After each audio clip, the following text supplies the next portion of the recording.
Hello, Culture Matters podcast.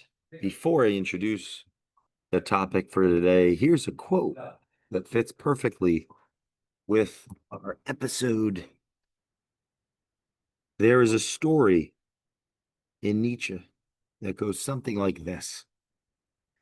There was once a wise spiritual master who was the ruler of a small but prosperous domain and who was known for his selfless devotion to his people.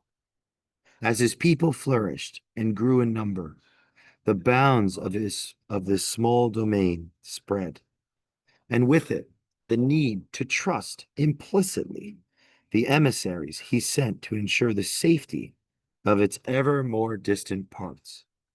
It was not just that it was impossible for him personally to order all that needed to be dealt with, as he wisely saw. He needed to keep his distance from and remain ignorant of such concerns. And so he nurtured and trained carefully his emissaries in order that they could be trusted. Eventually, however, his cleverest and most ambitious vizier, the one he most trusted to do his work, began to see himself as the master and used his position to advance his own wealth and influence. He saw his master's temperance and forbearance as weakness, not wisdom, and on his missions on the master's behalf, adopted his mantle as his own. The emissary became contemptuous of his master, and so it came about that the master was usurped. The people were duped. The domain became a tyranny, and eventually it collapsed in ruins.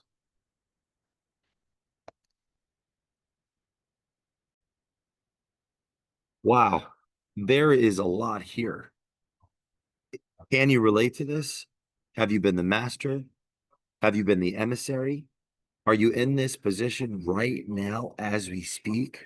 Where does a fable like this even come from? Who the hell is Friedrich Nietzsche? Well, if you listen to Culture Matters podcast, you might know a little bit about Friedrich Nietzsche. He was a guy that actually foreshadowed or predicted the rise of the Reichstag and the tyranny that would happen uh, around the time of the 20th century when the world almost imploded. He predicted much of that, of those culture wars. He was a philosopher, he's a philologist, he was a thinker, he was a thinker's thinker, and he was um, a an extraordinarily well-read critic and thought-provoking philosopher, a philosopher's philosopher of the postmodern age. If you follow the Culture Matters podcast, you've heard his name quite a bit. But what is he saying in this fable? The fable about the master and his emissary. Now, if you haven't listened to the Culture Matters podcast, I believe it's with Dr. Ian McGilchrist, episode 935.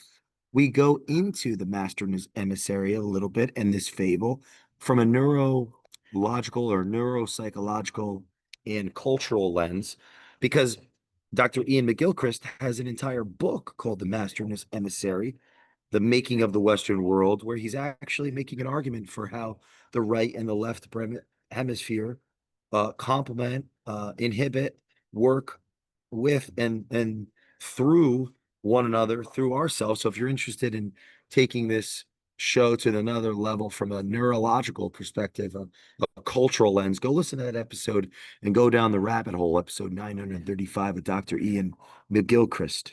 But I want to talk a little bit about the master and his emissaries phenomenon and the Lyreland journey that actually was an early theory and early framework that I use to help founders and CEOs. And remember, not all CEOs are founders, but all founders are inherently chief executive officers. They're the chiefs of their cultures. They're the masters over their kingdoms until they're not.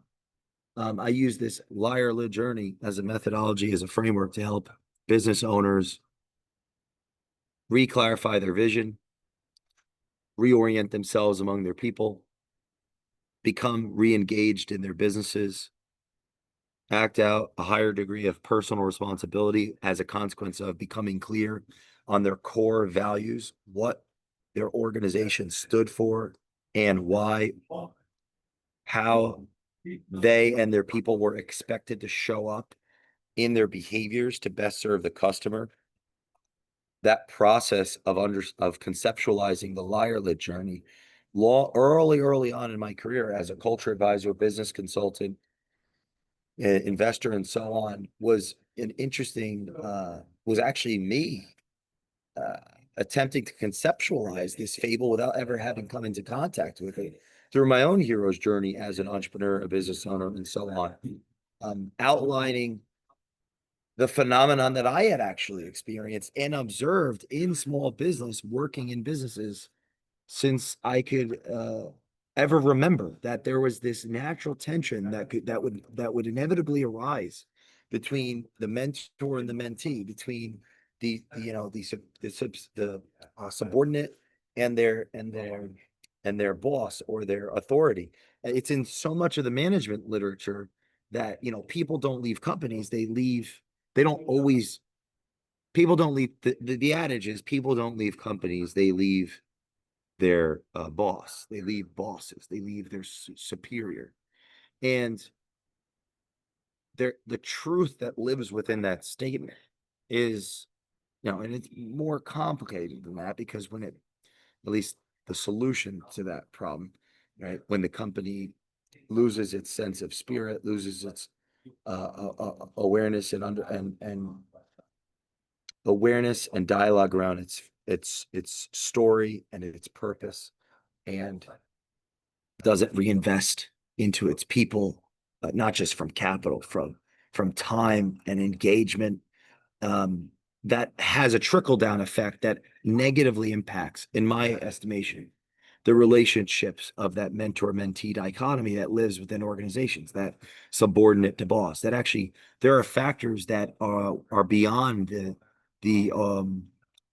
paradigm of the people that work within the culture, within the business, that actually influence how they behave, that break down those relationships. And that's the world that I live in as a culture advisor and an architect of businesses, with managements, with boards, and so on, is how to actually create that architecture, the story, the language, the symbolism, the rituals, and the leadership, and the whole chessboard, to positively impact, or positively constructively align the organization, so that that mentor mentee dichotomy doesn't fracture, doesn't break. Now, this is the catch. It's always going to break down and fracture, I think. I think that the part of the reason these fables exist is there's a natural tension. There's an inevitability in the breakdown and the fracture of the master and the emissary. And in some contexts, the master is at fault in an absolute sense. And in other contexts, the master may not be at fault in an absolute sense. So there's two extremes. And there are different stories throughout our cultures of the world that represent both of these scenarios. I think the one where there's absolutely no fault would be like Christ being betrayed by his closest peers, and the scenario where an historical example scenario of where one is betrayed and they have fault would be like, and this could be argued, I guess, by a historian, but I'll just use the example for it's less powerful, I think, than the Christ one. Maybe like if I said, well, if I just okay, I'm going to use two different ones. I'll use the theological example, and then I'll use a historical example, because I think it's in between the two. So the theological absolute would be Satan posturing against, actually, no, I'm saying that bad, because maybe in that story, isn't it? So that would be a question I'm posing for you as the audience listening to this fable, is like, is Satan the emissary or the master? Now, in that story, you think it's the emissary that is the strongest of the children, that is representative of the intellect of pride, that says, why not I have your position. And so now there's the end of a reign. So I won't use that example, but let's use a historical example of Caesar being betrayed by his cadre of what closest generals and adherents, where he's killed, basically stabbed to death by his own people. The master being overtaken by his men. The point I'm trying to make here is that I think there's a tremendous value in asking ourselves in the season that we're in our lives, who are we in this story? So, like for example, if there's an immediate thought that, oh my God, I can relate to this story. There's someone that I'm thinking of right now that is an emissary in my life. I would challenge you to pause and first ask yourself, wait, if if you think you have the emissary in your life that is wearing your robes and about to, and I'll read it says, he saw his master's temperance and forbearance, his weakness, not wisdom, and on his missions on the master's behalf adopted his own mantle. I'm sorry, adopted his mantle as his own. The emissary became contemptuous of his master. My challenge would be ask yourself, are there things that you may have contributed to creating this dynamic? Remember, there could be a percentage where you've done everything perfectly, and then there's an inevitability that there'll be betrayal. That is in the biblical literature. Now, why is it in there? Maybe because it's an inevitability of the species. Somebody that you grow in your organization just truly needs to leave and sprout their own wings and be the best version of themselves. And it's not, you've done everything you possibly can. You have to let go and let them shine. In another scenario, this is where I'm going to bring up Rule 4 from Beyond Order, and we could talk about that podcast. I'll shout that out because it's been on the show.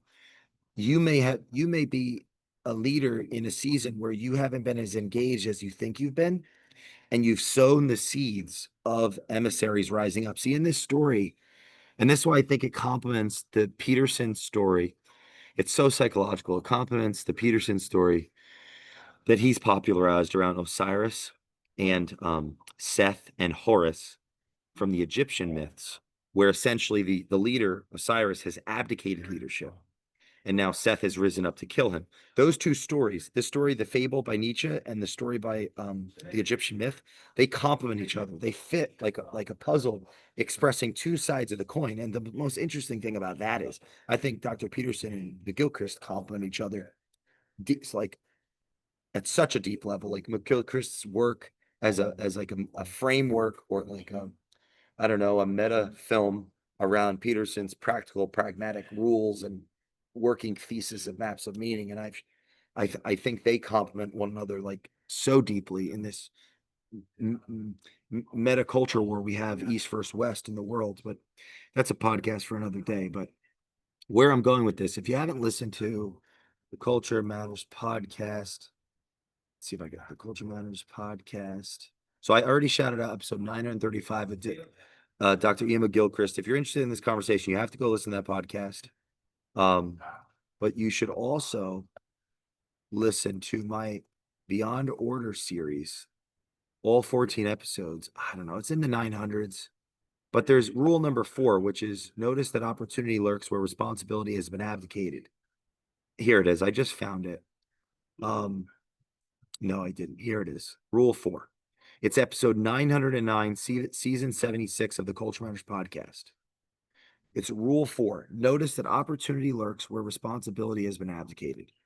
That rule is expressed in a story about Osiris, who was essentially the master. He developed a kingdom to great success, but Osiris stopped paying attention. Osiris stopped doing what he once did. He lost his vision. Without the vision, the people will perish. He opened up room for Seth, who represents malevolence and evil, to come in and kill him. His evil brother Seth kills him. So it's a similar theme that the emissary kills the master, right? But the context is so different. It complements this story deeply, because in this story of the master and his emissary, I'm going to reread it. There was once a wise spiritual master who was the ruler of a small but prosperous domain, and who was known for his selfless devotion to his people. And his people flourished and grew in number. The bounds of his small domain spread. So his intent, what they needed trust implicitly, he had emissaries he sent to ensure the safety of his ever more distant parts. It was not just that it was impossible for him personally to order. It was more of, it was impossible for him to be in all places at once. So he, through his benevolence and his charity and sense of courage and faith, he mentored these emissaries to be spread throughout the domain. So the context of this was, implicit in this fable is he's an engaged leader that's doing everything he can to make his kingdom better, yet he's betrayed by an emissary who starts wearing his robes and starts thinking he's him and wanting his job, and it destroys the culture. The difference between that context, so a percentage of our people will betray us despite what we do for them, and that's a challenge to faith, that's a challenge to core values. It's going to be an inevitable challenge in the culture, in the business, and how we address that will reveal the values of the culture. In the other Egyptian myth around Osiris and Horus and Seth, Osiris actually is the one that stops paying attention. He stops doing his job. He stops leading his people. And his evil brother Seth represents malevolence, rises up and actually destroys him. And it's his son that's born after his death that rejuvenates the culture, fights the evil. And I mean, there's a deeper uh, lesson about how culture has the possibility to rejuvenate itself through the individual spirit, vision, courage, the logos like logic, truth, um, faith, and I mean I've elaborated on that deeply on I think episode 909 or 907, was it 909 or 907? It was episode 909. So go listen to that. But I hope this fable has been helpful to you, and some of this conversation inspiring. Please leave us a review on the Culture Matters podcast. Share this with a friend that needs to hear it, and we will see you next time.